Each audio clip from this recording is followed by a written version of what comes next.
A vitamina D, na realidade, não é vitamina, né? Eu vou fazer um breve histórico Perfeito. do que foi a descoberta da assim chamada vitamina D. Infelizmente, mesmo os médicos dão entrevistas em meios de comunicação chamando de vitamina e micronutriente, quando na realidade ela tem a estrutura e a potência de um hormônio e tem dezenas de funções no nosso organismo, o que não é usual, não ocorre em nenhum outro hormônio. Na realidade, os pesquisadores da vitamina D, a nível internacional, a consideram como uma substância à parte, não seria nem vitamina e seria muito mais do que um hormônio, dada a variedade e de funções que ela desempenha e não só em uma ou em outra célula, mas em todas as células, tecidos e órgãos do nosso organismo. Né?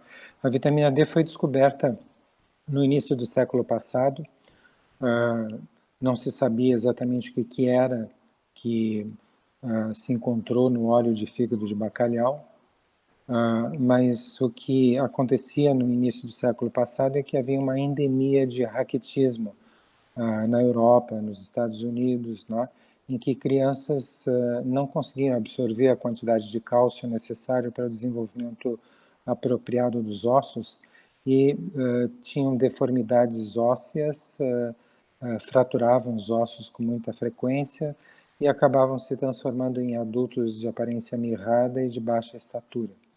Se descobriu então que no norte da Noruega não havia raquitismo, né? Bem, uma região cortada pelo Círculo Polar Ártico. E a diferença que os epidemiologistas encontraram em relação ao restante da Europa era a fonte de subsistência alimentar. Então, os noruegueses do norte, eles consumiam basicamente bacalhau, peixe de água fria. Foi então que se extraiu o óleo de fígado de bacalhau para fazer uma contraprova, se administrou para o resto das crianças da Europa e se conseguiu erradicar o raquitismo. Em paralelo, outros pesquisadores demonstraram que essa mesma substância de natureza então desconhecida que estava no óleo de fígado de bacalhau era administrada era produzida também quando você expunha a sua pele diretamente ao sol forte, né? Aquele sol que fica a pino, ou próximo de ficar a pino. Então,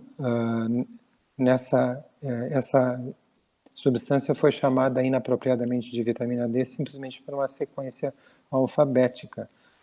Já se conhecia a vitamina A, algumas vitaminas do complexo B também eram conhecidas, e a vitamina C era conhecida, se deu o nome de vitamina D, mas desde o início ela já fugia completamente à definição de vitamina, porque vitamina, por definição, nosso organismo não consegue produzir, e nosso organismo produz grande quantidade de vitamina D numa rapidez fora do comum, em poucos minutos de exposição solar, na dependência de fatores como cor da pele, você estando deitado, a situação ideal de milhares de unidades de vitamina D sendo produzidas seria uma pessoa jovem de pele clara, deitada,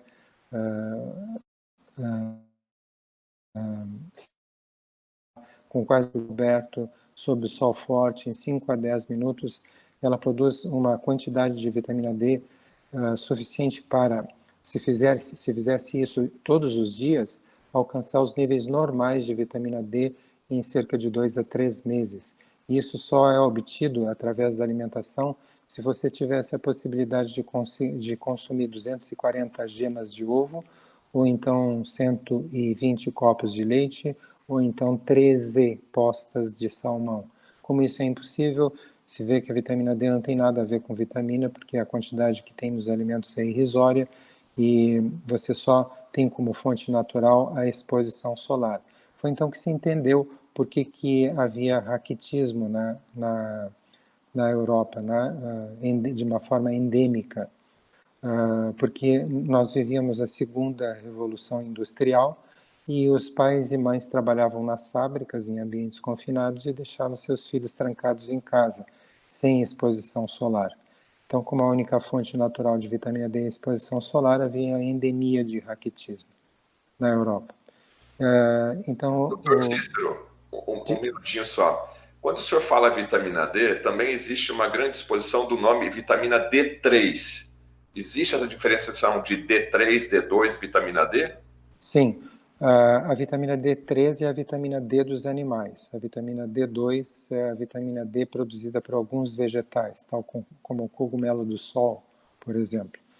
Elas têm similaridades e diferenças, né? A vitamina D2 não tem todo o espectro de funções que proporciona a vitamina D3, que é a vitamina dos animais, né? Chegou a década de 30, né, bom, duas coisas são importantes que sejam salientadas nessa época em que foi descoberta a assim chamada vitamina D, né? Nós estávamos em 1919, estava terminando a Primeira Guerra Mundial e nós estávamos no pico de ocorrência da gripe espanhola, que começou em 1918 e só terminou em 1919. Então, na realidade, foi a gripe espanhola que matou 50 milhões de pessoas numa população mundial de 1,6 bilhões de pessoas nesses 2 anos que foram de 1918 e 1920.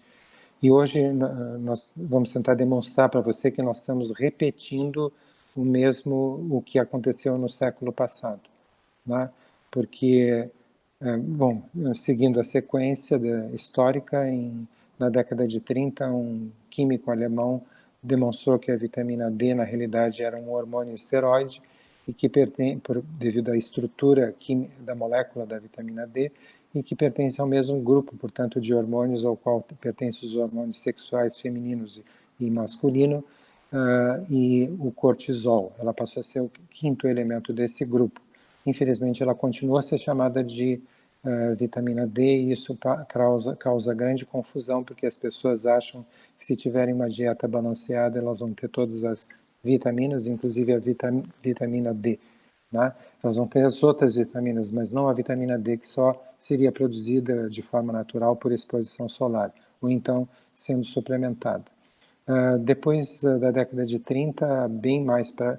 bom, houve uma febre de interesse internacional sobre vitamina D, depois que se descobriu que ela conseguia evitar o raquitismo, né? E surgiram fotos de pessoas que haviam sido tratadas com óleo de fígado de bacalhau na infância, ao lado de pessoas que não haviam sido tratadas com óleo de fígado de bacalhau, e a diferença de estatura era impressionante, e a aparência de como as pessoas que haviam recebido óleo de fígado de bacalhau eram adultos saudáveis era algo impressionante. Então, as fábricas, a indústria alimentícia passou a colocar a vitamina D em todos os seus produtos como uma forma de atração ao consumo. E acabou se exagerando na dose de vitamina D. Foi por volta da década de 50, quando se descobriu então que doses muito altas de vitamina D teriam toxicidade importante. E aí passou a haver uma diminuição da quantidade de vitamina D que era prescrita para os médicos, e isso foi diminuindo gradativamente até chegar ao mínimo dos mínimos, que foi em 2010. Depois, a partir da década de 80, duas coisas importantes surgiram na história da vitamina D. Uma que foi o surgimento das chamadas técnicas de biologia celular, biologia molecular, desculpe, que conseguiram demonstrar que não só as células intestinais tinham receptores, ou seja, lugares onde se liga a vitamina D, receptores da vitamina D, para facilitar a absorção de cálcio, mas todas as células do nosso organismo tinham esses receptores e, portanto, a vitamina D tem funções biológicas em todas as células do nosso organismo, o que desencadeou uma série de pesquisas que levaram à demonstração hoje de cerca de quase 80 funções diferentes da vitamina D e diferentes de um órgão ou tecido para outro órgão ou tecido. É completamente diferente a função que tem num órgão e que tem no outro órgão ou tecido ou sistema.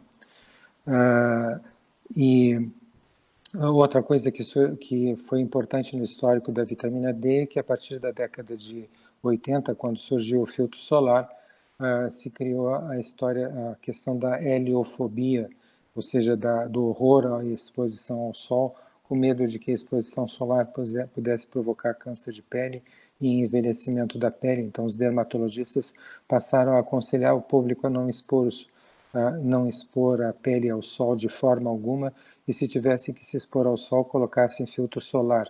O filtro solar fator 8 bloqueia 95% da produção de vitamina D.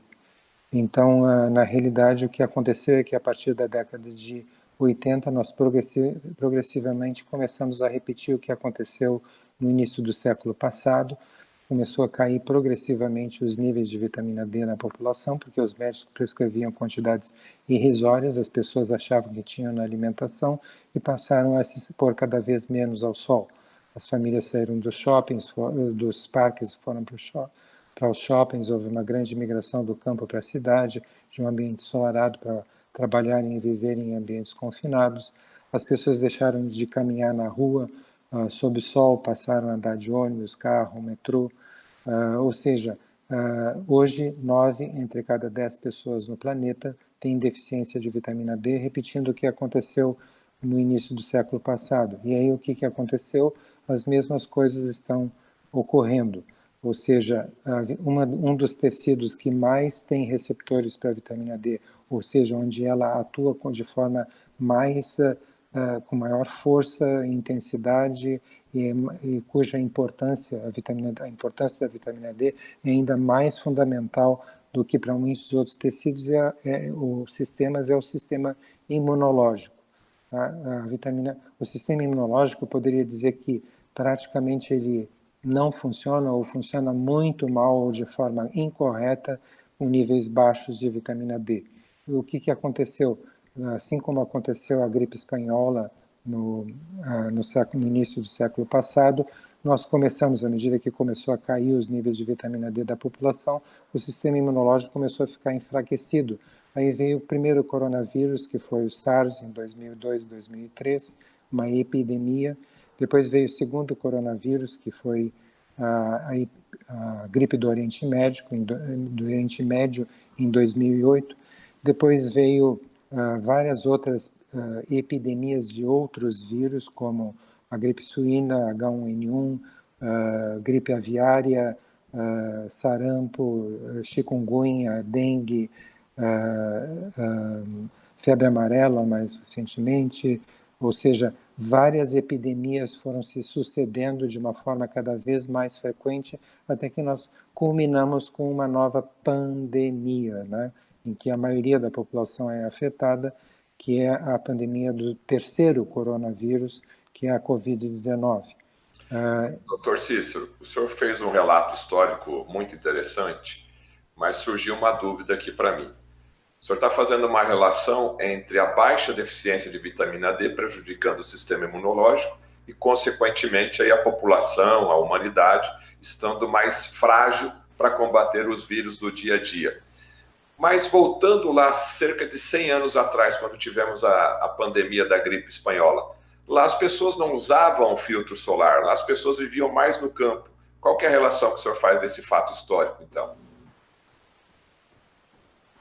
Então, nós vivíamos a segunda revolução industrial, né? E as pessoas eram forçadas a trabalhar em ambientes confinados de fábricas e deixavam seus filhos trancados em casa. E essa é a razão pela qual nós tínhamos o raquitismo. Hoje, demonstrando o baixo nível de vitamina D na população geral, o raquitismo ressurgiu na Europa e nos últimos 10 anos quadruplicou em países como a Inglaterra, porque hoje as crianças não jogam mais, não fazem mais jogos ao ar livre, elas usam jogos eletrônicos dentro de apartamentos, né? Os pais ficam muito satisfeitos em países como o Brasil, porque estão longe da violência urbana, mas elas não estão tomando sol e estão estão ficando deficientes em vitamina D.